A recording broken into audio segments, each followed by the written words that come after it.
राम जी ने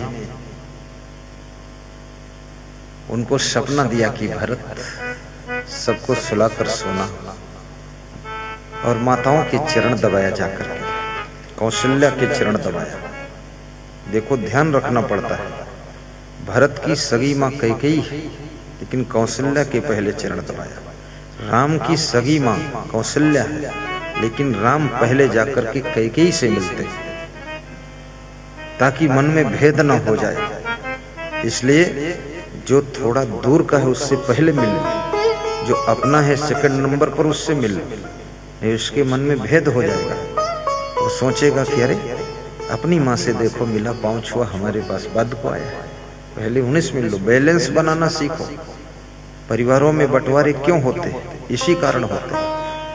आप बाहर से कुछ लाइए मार्केट से, 3 भाई हो तो 3 जगह 250-250 ग्राम मीठा लाइए।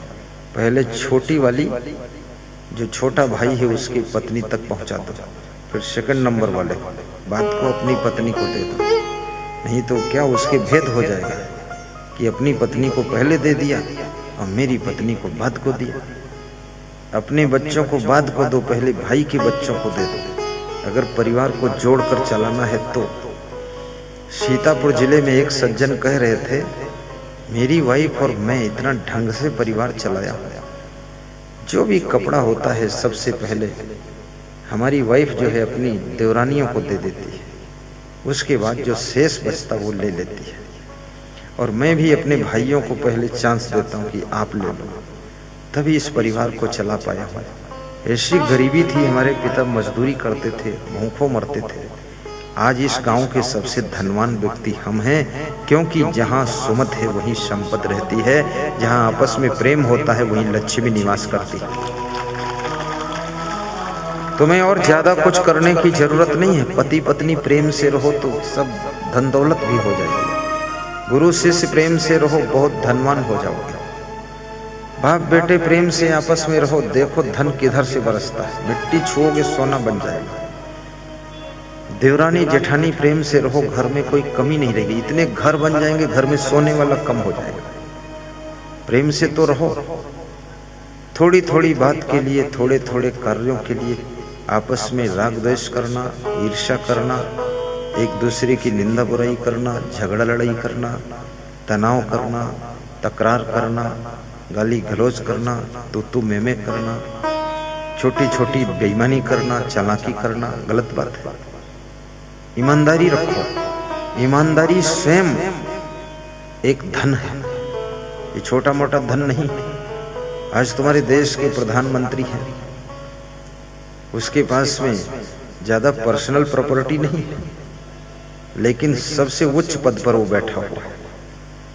और जिन नेताओं ने बहुत पर्सनल प्रॉपर्टी बनाई है, उनका पद डगमगाता रहता है, उनको लोग चांस पकड़ ढकेल के बाहर भी करते हैं। और जिस नेता के पास संयम नियम भी होता है, कहीं मोहित नहीं होता, कहीं फंसता नहीं, कहीं लसता नहीं, कहीं धसता नहीं, वो नेता अपने पद पर बिल्कुल स्थायी बना रहता है। और जहां इधर उधर तुम डगमगाए, 2 चीजें बहुत खतरनाक जिंदगी में है सबके लिए, चाहे जो कोई हो, रुपया और रूप। रुपया देखकर लोभ आ जाता है और रूप देखकर मन में मोह आ जाता है। और ये 2 चीजों से बच गया जो, वो बहुत ऊंचाई को छू लेगा। रुपया में लोभ नहीं आना चाहिए। इतना रुपया मिलेगा, कितना मिलेगा, जितना चाहिए उतना मिलेगा, इतना मिलेगा, बांटो तो भी नहीं कम होगा। और आप लोगों की उपस्थिति को देख करके उनकी थकान उतर गई है, नरेश के चेहरे पे मुस्कान आ गई है, और नूरा और लक्ष्मण के मुखमंडल पे चमक आ गई है। और जितने ये मुख्य कार्यकर्ता हैं सब बड़े गदगद हैं और सभी कर्मठ हैं। और याद रखना, गुरु आपको जान पाए न जान पाए, लेकिन तुम्हारी सेवा का फल, गुरु का आशीर्वाद सीधे आपके भाग्य के खाते में पहुंचेगा और आपको लाभ मिलेगा। क्योंकि जो सेवा करता है, चाहे गुप्त सेवा हो, लेकिन उसको उसका पुण्य मिलता ही। किसी ट्रेन में एक भिखारी भीख मांग रहा था, सबके सामने कटोरा लेकर जाता था। अंधा भिखारी था, दिखता नहीं था। ट्रेन के डिब्बे की ऊपरी बर्थ पर एक आदमी लेटा हुआ था।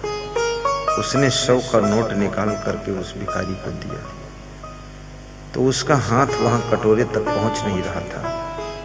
तो नीचे बैठे हुए दूसरे पैसेंजर ने उस नोट को लेकर उस भिखारी के कटोरे में 100 का नोट डाला और कहा, बाबा 100 रुपये हैं, संभाल लेना। तो अंधा भिखारी बोला कि जिसने मेरे कटोरे में 100 रुपये डाले हैं उसको भगवान आशीर्वाद दें और मेरी दुआएं उसको मिले। पड़ोस में बैठे हुए अन्य पैसेंजर हंसने लगे, बोले नोट तो उसका खर्च हुआ, डालने वाला तो बीच में लेकर डाल दिया, आशीर्वाद इसको मिला। अंधे बाबा तुमको दिखता नहीं है, आशीर्वाद इसको दे रहे हो।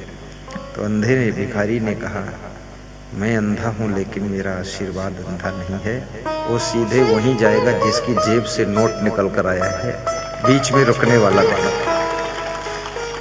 तो जिसने जिसने सेवा किया है, तन से, मन से, धन से, अन्न से, परिश्रम से, पोस्टर पंपलेट वितरण किए हैं, न्योता बांटा है, प्रचार प्रसार किया है, साफ सफाई किया है, इस ग्राउंड को प्लान किया है, उनको सबको इस सत्संग समागम के पुण्य प्राप्त होंगे और उनको गुरुजी का आशीर्वाद ढूंढ कर मिलेगा। क्योंकि आपको पता ना हो और कोई आपको रजाई ओढ़ा दे तो भी आपको गर्मी रजाई की मिलेगी, ठंडी से बच जाएंगे। तो ऐसे ही आप जान नहीं पाओगे आपके कर्म का फल, सेवा का फल, आशीर्वाद जरूर आएगा। और सत्संग ही आपको मानव से महामानव बना सकता है और सत्संग ही आपको शांति प्रदान कर सकता है। दुनिया में और शांति का कोई रास्ता नहीं है।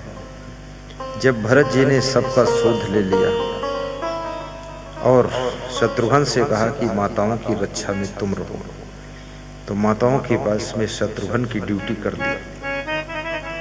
दूसरों की भी ड्यूटी लगाना सीखो और तुम्हारी टीम में अगर कोई अधिक बुद्धिमान है, वो आपकी ड्यूटी लगाता है तो उस ड्यूटी को करना भी सीखो, वहां से इधर उधर गायब मत हो। शत्रुघ्न माताओं की रक्षा में है। निषाद को इशारे से बुलाते हैं भरत जी, हाथ में हाथ डालकर कहते हैं, आओ मेरे सखा, अब वो स्थान दिखाओ जहां भगवान प्रभु रात को सोए थे, उस जगह को देखना चाहता हूं। सिंसपा नाम के वृक्ष के नीचे लेकर के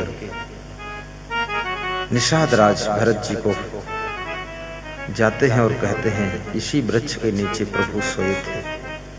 भरत के आंसू आ गए। दोहा है, मैं गा देता हूं, मानस का दोहा बहुत अच्छा है। जहां सिंसुपा पुनीत तरु रघुबर किय विश्राम, तहाँ पुनीत पावन भरत कीन्ह्यो दंड प्रणाम।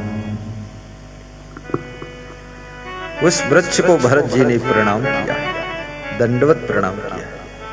आपने सुना होगा कि महबूब की हर चीज महबूब होती है और पूज्य गुरुदेव की हर चीज भी पूज्य होती है। शिव जी पार्वती जी को समझाते हैं स्कंद पुराण में, पादुका आसन सय्याद गुरुड़ा यद विष्टतम नमस्कुर्वी तत्सर्वम पादाभ्याम न अस्पृशेत क्वचित। गुरुदेव की पादुका में पैर नहीं छुआना चाहिए, गुरुदेव के आसन बिस्तर को पैर से नहीं छूना चाहिए।